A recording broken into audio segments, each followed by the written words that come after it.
Hello everyone, welcome back to another episode of r/slash Tales from Retail.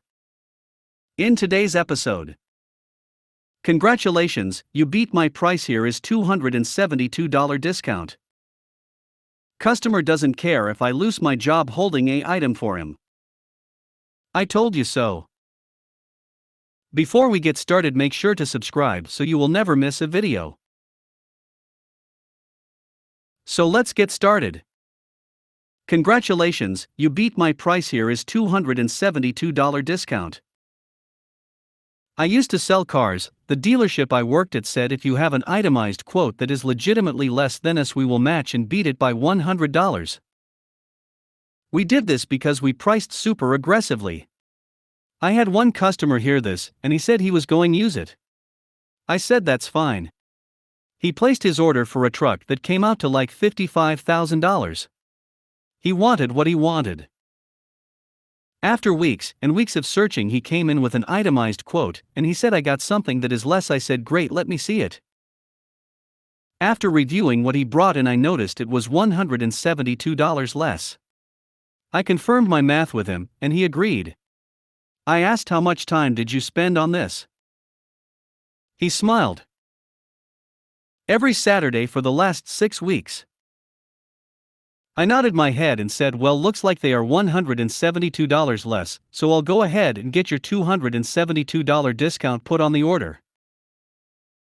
This guy made like $175,000 a year at his day job, assuming he spent 8 hours a day. Honestly, he probably spent time during the week, shopping for a lower price. He earned $5.60 an hour for his efforts. For him, it wasn't about the money.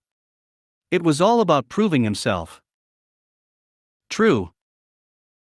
I do think he was annoyed at how easily we applied the discount.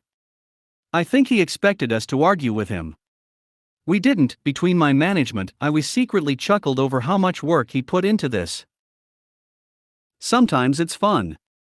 I don't make a ton, but the time I spent researching savings account interest rates and credit card rewards don't earn me much, definitely less than what I earn per hour, but it's fun. It's not about the money, it's about seeing if you'd honor your claim. He was waiting for you to make an excuse not to give the discount. But why? There's gotta be some kind dead evolutionary incentive for this time wasting. Times are rarely plentiful. Scrapping for every little extra is very likely an evolutionary win. Meh. I don't find it time wasting. I'll shop online and get a cart ready, then look for coupon codes. If I can't get 10% plus off my purchase, there's an excellent chance I'll just abandon the cart. I feel like I really did something by getting that additional percent off and am more likely to spend more if I have a coupon. It's not that I can't afford full price, it's the fun of the chase. But I won't complain or ask for a coupon in store with actual associates. 8 hours a day? That sounds an extremely aggressive guess. Also, it's his days off, probably just felt like a fun game. There used to be a dealership around here, I'm sure it's pretty common, who would advertise, if we can't beat their price, we'll give you the car for free. Like our car is $10,000. I found one over here for $9,800. Oh, sorry, we can't sell it to you that low. Here, take it for free. I can just picture that happening. I think this is a rare case where both the storyteller and the customer being written about are happy. Wholesome SHT. Yet it definitely was just about proving a point to himself. Between myself and my wife, we make about $300,000, but yeah, I'll always clip coupons or save some cash at Boost or American Express deal or receipt scanning app to save a few cents. You don't get rich off the money you make. You get rich off the money you don't spend. Same here, upgraded my phone and was charged an upgrade fee. Call my carrier a couple of times and they waived it. It was $35. He probably enjoyed doing it, to be fair. I dunno, doesn't everyone love the feeling of getting a good discount? It's addictive, lol. I just got winter tires. I was being rung up and the salesman had to go attend to something for a moment.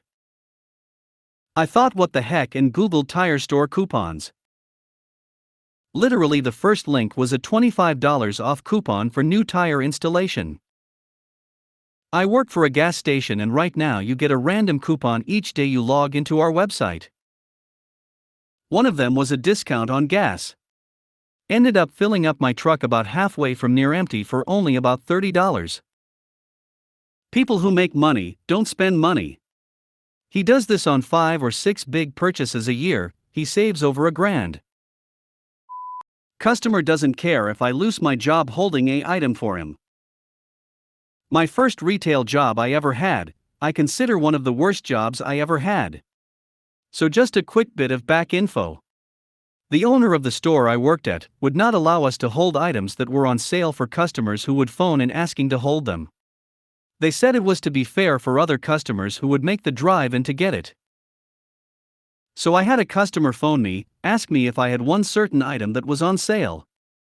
I looked at my computer and verified we had one left. He then asked me to put it on hold, that he will be in 2 days to get it. I told him I'm not allowed to hold items that are on sale. That he would have to come in right away to get it. He was almost begging at that point, tell me I can put it on hold, that I should cut him a break. I informed him that it was against our store policy, and if I were to do that, I could get fired. But he kept insisting that I should cut him a break. Despite the fact that I warned him I could get fired for doing something like that, he didn't seem to care. Just want me to hold the item so he can get it in 2 days. I finally had enough and told him I'm not risking my job.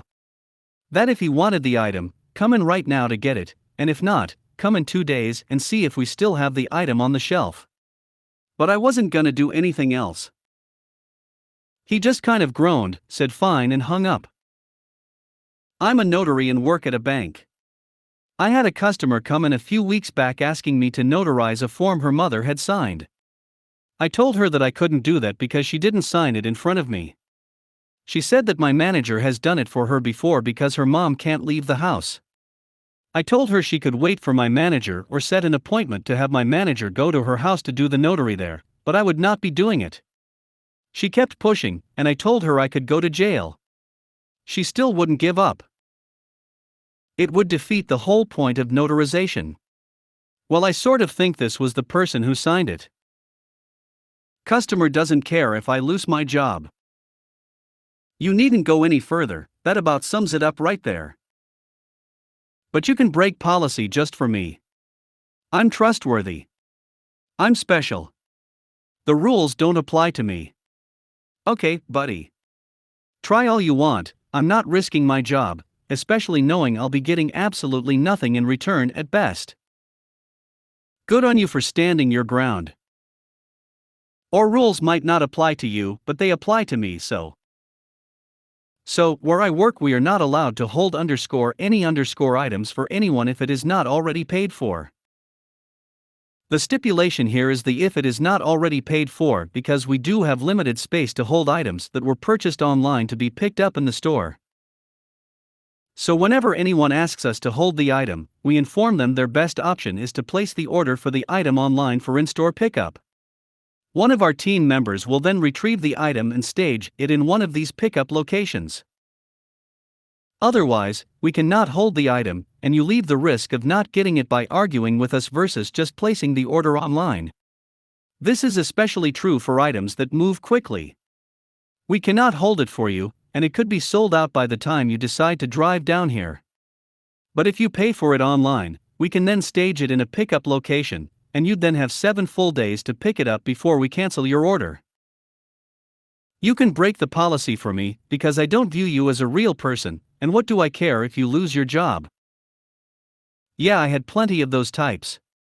There was a Chinese fast food place beside where I worked. I'd get a whole free lunch if I put something aside for him. You know, my job wasn't worth like a $10 meal lol. Haha, hold a sale item for 2 days.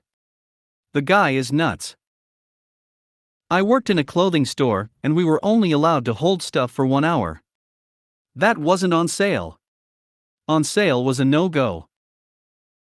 I never understood the mentality of someone who thinks their time is worth more than anyone else's. If I hold the item for you, then I am effectively wasting someone else's time who drives here to get the item, and now I have to tell them I don't have it. Not to mention, I'd say almost half the time people call to hold something, they don't bother to come get it, and they also don't bother to tell us they aren't coming to get it. Therefore, wasting everyone's time as well as incurring a loss of sale for the store itself. Half the time is a conservative estimate in my experience. I reshelve like 75% of all items held for someone who's just about to leave.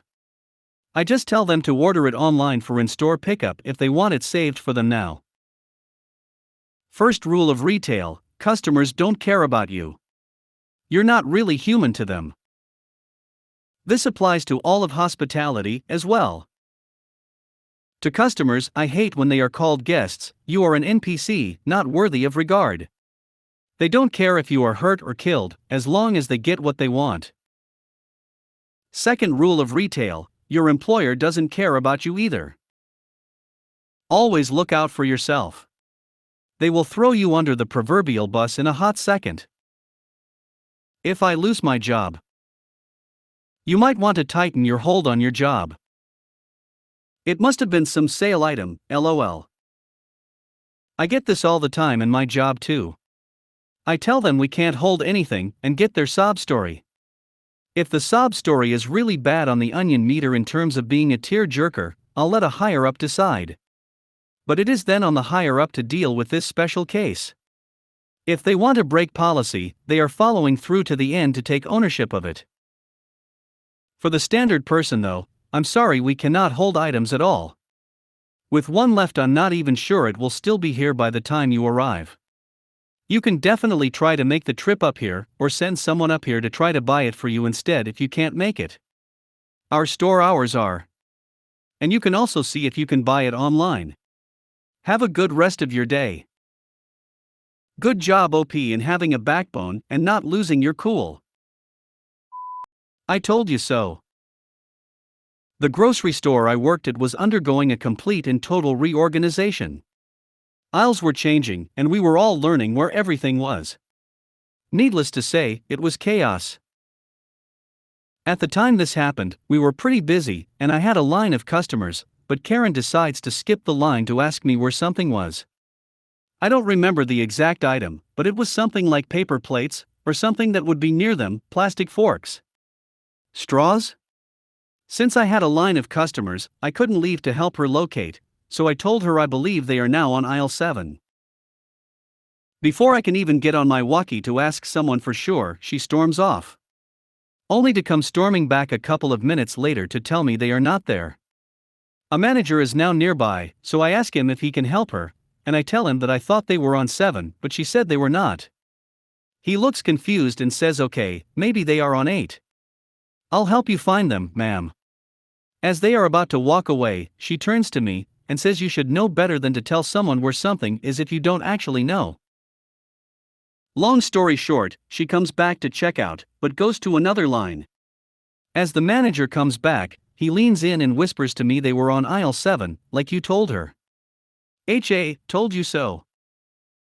I feel you. When they remodeled/rearranged the store I work at, I stopped asking if anyone found everything okay, because I knew the answer.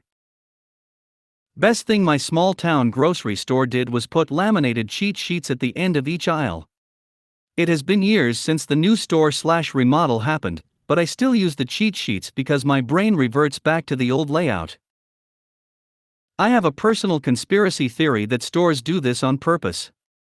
Say for instance, you stop at your usual grocery store because you just need bread. It's on aisle 9.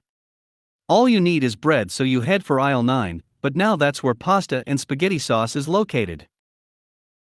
You now have to spend some time wandering around looking for bread, but meanwhile you're thinking, oh, may as well grab toothpaste while I'm here too. Oh, and my favorite cookies are on sale. I'll grab a pack of them too.